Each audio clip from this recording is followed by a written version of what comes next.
accountable for? So how many motions are you going to be accountable for cervical motion? 6, absolutely. 6 motions. This makes sense if, let's say someone has some cervical vertebra fused, you know, for whatever medical reason. Are they going to have as much motion as they had before or less motion? Less. They got less slinkies to some motion. That should just make sense. Yeah. Okay. Now, once we hit ribs, we get to, what's the T word? Thoracic, tomato. And then once we stop having ribs, we get to lumbar. And then what are these fused ones? Yeah, what are these little ones? Coccygeals, yeah. To show you how little motion you have some, and it's enough to be functional. But again, illusion stuff. Cervical motion. Ooh. Whip out. Watch how limited the other stuff is. Okay? I'm not going to move my hips. That's where the illusion can really get hidden. I'm going to keep my hips in anatomical position, and I'm going to give me a reason to go down and get my water. It's water. Now remember, cervical, I could look down on it and see what I want to get.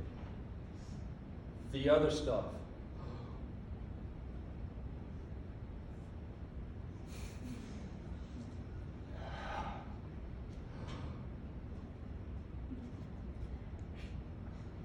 I got to move in the hips, all right, to really go down. It's like if you do like a crunch, there's not a lot of motion there. When you start to flex your hips, you can come all the way up. It's hip stuff.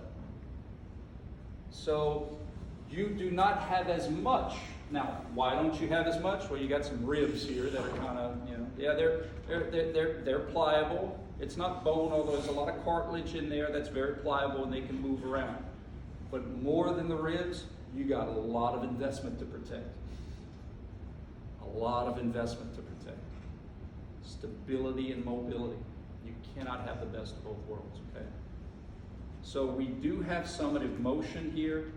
For the purposes of this class, you can't really differentiate what is thoracic versus what is lumbar. In other words, when I'm moving my thorax around, you know, you'd have to have a fluoroscope to really see what's happening. So what we typically do is some people will say lumbar motion, and that's not wrong, but it makes it seem like the thoracic has no contribution. You know, in other words, if we just say lumbar, then it infers that that's where the only place where motioning is happening. That's actually where the least amount of motion is happening. They're denser down there, right? So the thoracic, it's not that, well, there's ribs so they can't move. Those things have motion. Okay? So what we do is we combine the thoracic contributors with the lumbar contributors, and we just call it the trunk. That's all we do. We just call it the trunk. Trunk meaning the sum total of any lumbar vertebra motion with the thoracic contribution. So we have the exact same motions that we had in the cervical, but it's just in a different place. We have precedent to that. My elbow flexes and extends, my shoulder flexes and extends. We have the same motions, but just in different places. So trunk flexion will get us more into a ball, more in a fetal, right? Trunk extension will get us less into fetal. We had right lateral cervical, we're going to have right lateral trunk. We had left lateral cervical, we're going to have left lateral trunk. We had right transverse cervical, we're going to have right transverse trunk. In my humble opinion, the absolute best way to practice trunk motion is to be seated. because when you're seated, you can really truly see the trunk motion. When you're standing, man, your hips want to cheat. And to begin with, sometimes it's kind of hard to see what is trunk and what is hip.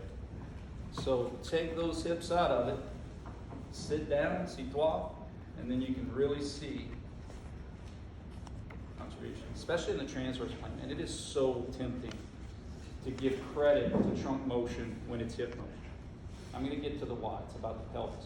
That pelvic girdle is very unique. It has articulation above and it has articulation below. Okay. Guys, don't freak out. We are going, well, maybe you're just like, bro, it's all good, man. That's cool. But there's a lot of you in here, and so there's going to be a natural bell curve with information. We are going to develop these concepts. We're going to practice these concepts.